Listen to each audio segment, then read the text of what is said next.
Whis is one of the most powerful beings in Dragon Ball, and paradoxically, one of the most restricted if you're actually paying attention. Because on paper, he's absurd, right? Casual reality manipulation, effortless speed, complete dominance over gods of destruction, but Whis doesn't really act like someone at the top of the hierarchy, and that's not accidental in my opinion. At least at the core of Whis' character, he has a single governing rule: he does not interfere, quote unquote. But this isn't just a guideline, it's really just a philosophy.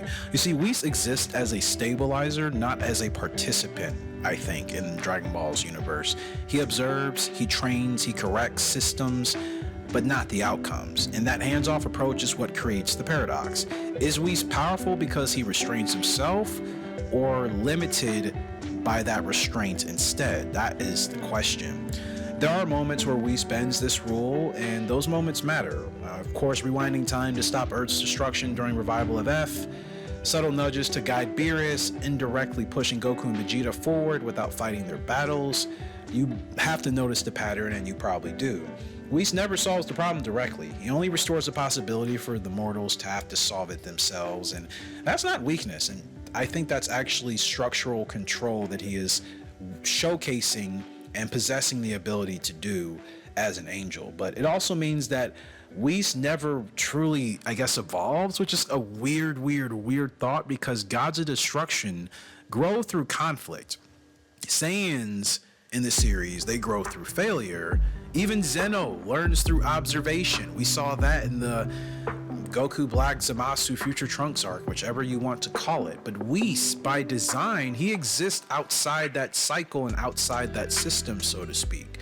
So his power doesn't expand because his role doesn't demand expansion, essentially. There's no ceiling to break when you're not climbing to get to the ceiling in the first place, you understand? And that raises, again, another real question. Is Whis' power actually untapped? Or is he already essentially 100% complete? And it depends on who you ask, and it depends on what context you're referring to, whether it's in the manga or something that Akira Toriyama said specifically that was in non-related anime or manga, content in an interview or something like that. You can always quote that. But from a strategic perspective, Whis and his restraint is both the ultimate advantage and the ultimate limitation, and I think that is a good thing to have in the series still, because he never overextends, but he also never loses. But then he also never transcends his traditional function, so he's really not written to surpass something, but he's written to maintain the balance. And again, I think that's important in Dragon Ball of all things, right?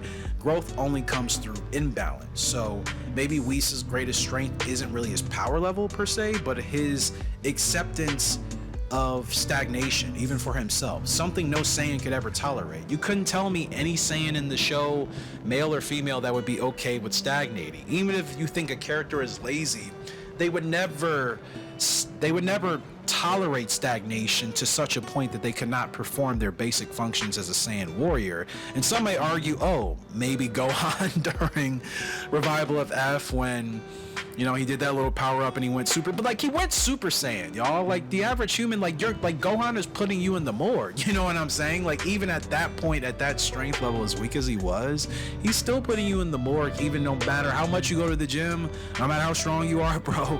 You know what I mean? All of us, we still would not stand a chance as modern day Earthlings. So I still think there's an important message and a theme there, that Saiyans still at some point, even at the lowest point, are stronger than we ever would be. So stagnation is only going to be stagnation to such an extent. But Whis, he exists, like I said, outside of the cycle, and because the universe allows him to essentially do so. And again, it's kind of the big paradox in Dragon Ball, but that should not remain unchanged even once we have Beerus. The anime make its return. I don't know why we're getting a fourth rendition, essentially a Battle of Gods again, but it looks freaking awesome, so be it.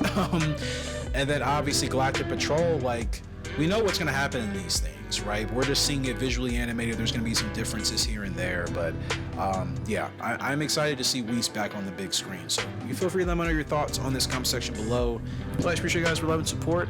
And as always, stay strong, stay tough, stay in the fight. I'm there with you all the way.